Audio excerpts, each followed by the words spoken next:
It's your criminal history. 96. That's one of the most I've done this for a long time. Thousands of cases. You are one of the most prolific criminals that have set foot in this room. And I guess you have used similar kinds of sad stories to others to try to minimize your responsibility. But this is nothing to be proud of, and it's not anything that this court can really sympathize with you. People come in here, everyone comes in here. Maybe one or two out of the thousands have been more prolific in their criminal actions, quantity of crimes more than you. But all of those thousands of people that come before me could say, Miss Tiffany Marshall, she had 97 convictions, and you let her kind of sashay out of here. And I'd like the Tiffany Marshall rule, please, because aren't you supposed to be fair, Judge? Yeah, I am. I should be fair. And everybody is to be judged based upon their criminal history and character. And this is very poor character. And your criminal history is most prolific. This court is not going to change the rule of law, which states people are responsible for their bad acts, their criminal acts. They must be held responsible. Anything else? Well, I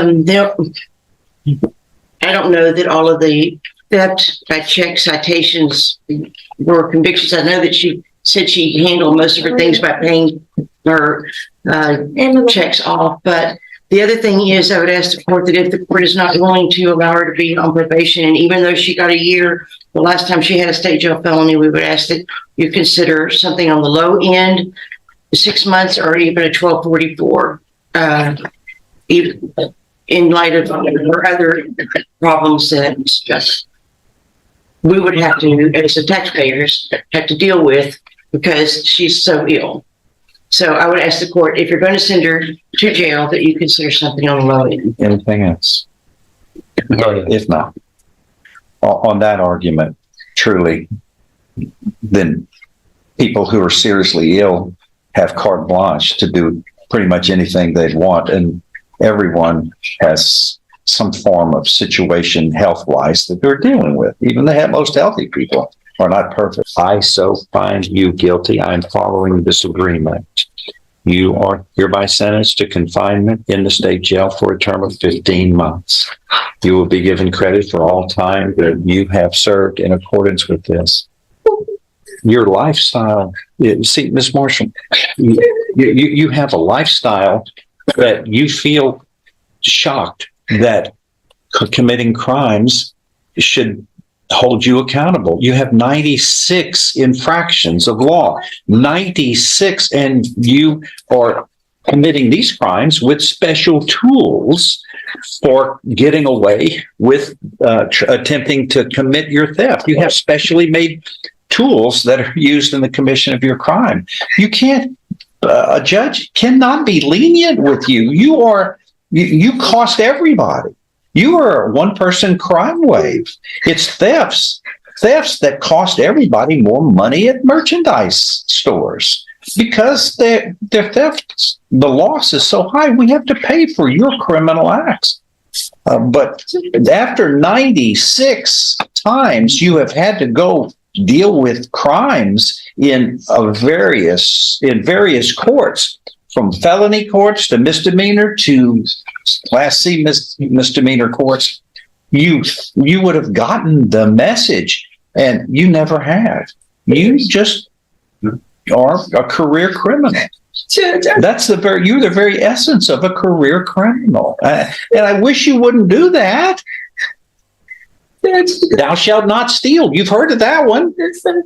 And it's not only written in moral issues, but it's right there in the law. There's a full section or 2 or 3 in the penal code which deal with dishonest acts, and that's where you are. I'm sorry. I just wish. In a shocking courtroom moment, Judge West delivers a brutal reality check to a repeat offender with a long criminal history, and this time, there's no sympathy left.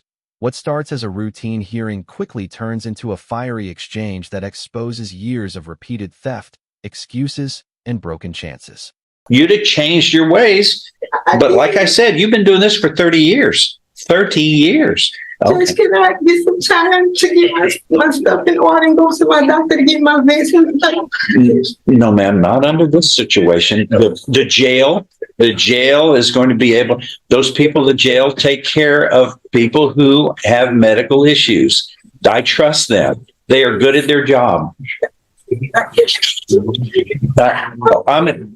going to give you a chance during the Christmas season to go out and steal more stuff.